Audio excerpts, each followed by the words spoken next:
So Valerie, as I was listening, obviously a key business issue, and many surveys have been done around this, around sustainability, social license to operate.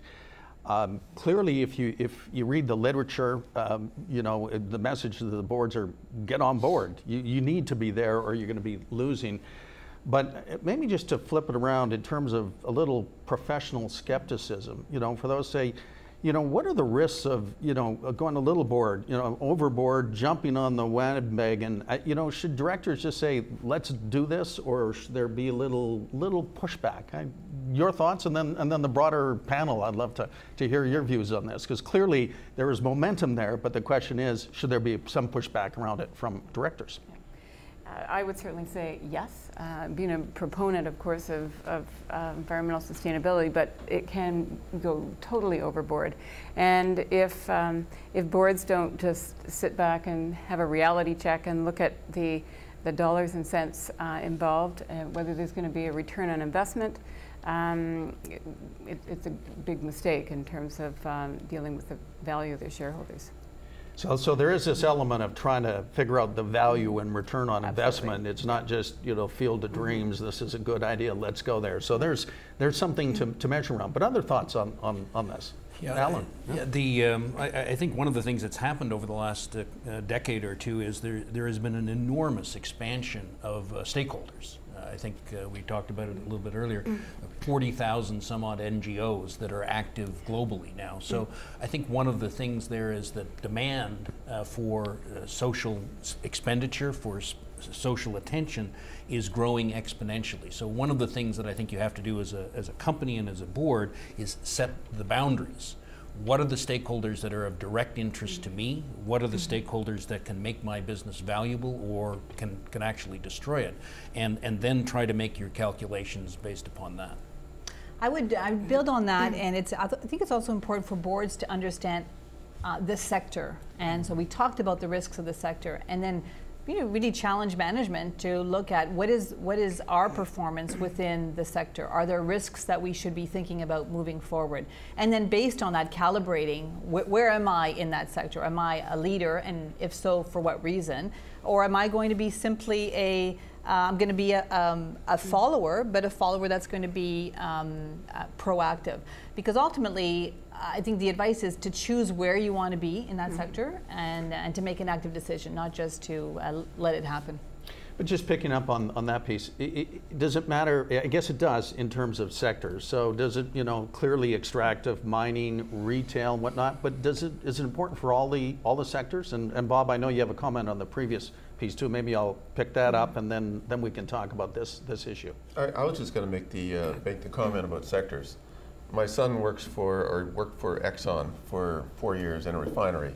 So Exxon went into enormous problems in 1991 because of the Exxon Valdez, and when it went aground in Alaska, I believe. And everything they do is about safety and sustainability and about the environment. Of course, profitability matters, but if you're in a refinery, it's about safety and the environment, and that's all they talk about.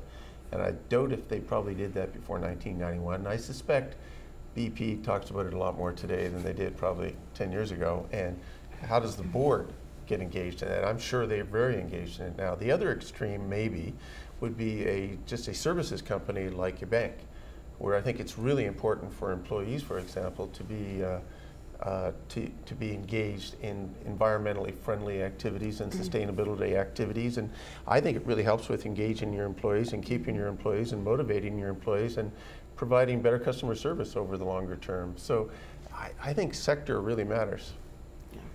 Valerie, you concur? I do, and we've also seen some horizontal nature of specific issues. If I take the example of conflict minerals in terms of looking at the mining of minerals and then the use of those minerals across the supply chain, that has translated into regulation in terms of the Dodd-Frank Act.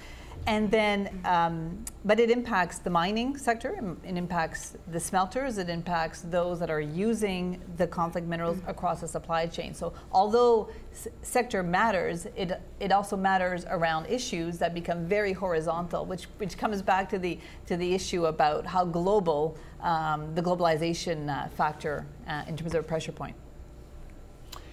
One of the things I want to pick up on, and Valerie, you spent some time around the risk assessment piece, because I think that is important for boards to work through that, understand the stakeholders, understand the risks, and then sort out how are they going to respond. But my question for the panel is, my experience, there's lots of work the boards do around risk, and they all have a risk register, okay? And when I look at them, it's a myriad of risks, and I'm sure they're doing, a number of things against those. But the question is, how do we make sure from a board perspective, things like ESG or social license get elevated up to a strategic risk and gets baked into strategy, as opposed to one of a myriad of risks that you're dealing with? Thoughts and comments from the panel? I think it's much easier from the point of view of a mining company, because if you don't get the social license risk right, you have no project. So it's pretty binary in the sense that that you may not get a permit, you may not, even if you get a permit, you may not be able to get onto the land that you have a permit on. So I think for mining companies, I don't see it as being a problem to get that at the top of the risk register in your view. Especially when you're in development, it is the top risk. Even when you're in operation, it's in the top 3 to 5 risks. So I think as a board, we're now very, very focused because if we don't get it right, there's just no business. So I certainly get the case in the extractive industry. The question for the others, do they see, and maybe retail certainly, but do they see that the imperative to do something in this area? I think certainly some of them do, but if you look at the footprint of retail and you say, okay, so 92% of the footprint of retail is actually in the goods that they sell. And it becomes a consumer issue, obviously it's a board issue, and something that they have to elevate to deal with. Otherwise we're seen as being irresponsible. Yeah. And of course, you touch customers. And we touch customers. They're very active in terms of social, et cetera, active. so you get that feedback loop on it.